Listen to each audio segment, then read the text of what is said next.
Is that $40,000 check in step with 10% for the big guy? It sure is. And if you go back to that email that you just put on the screen, Tony Bobolinsky, who was also supposed to be in on that deal with CEFC and the Bidens, where Joe Biden was supposed to get 10% according to Hunter Biden, it matches up perfectly. We traced the $40,000 check that Joe Biden received all the way back to that WhatsApp message where Hunter Biden claimed his father was sitting beside him, where he was shaking down the Chinese operative. That's where that $40,000 was triggered. Just a few weeks after that text message, that $40,000 landed in Joe Biden's pocket after the Bidens laundered it. But that money came from China, further evidence that Joe Biden benefited from his family's influence peddling scheme. You have now released a lot of evidence with regard to this situation, whether it be witness testimony, 176 suspicious activity reports, now these checks going directly to Joe Biden. He says he never discussed business with his son, was never in business with his son. Are you planning on calling them in and getting subpoenas out? Absolutely. We've always planned on doing that.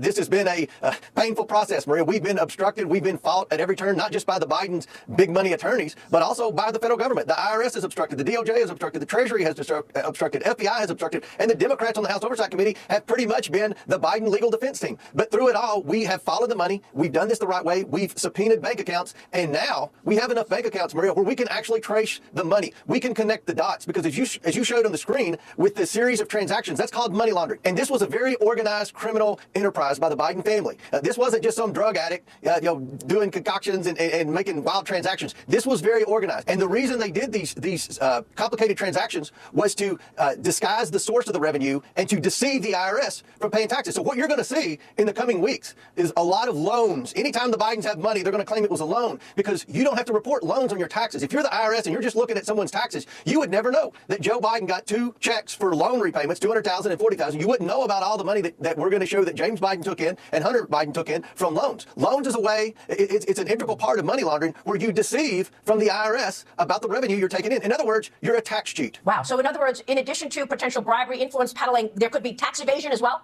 All we see in the Biden transactions are loans, loans, loans. But you never see where they made any interest payments on loans. Very seldom do you see where they even made a principal payment on the loans. I think the next big question the Biden family, including Joe Biden,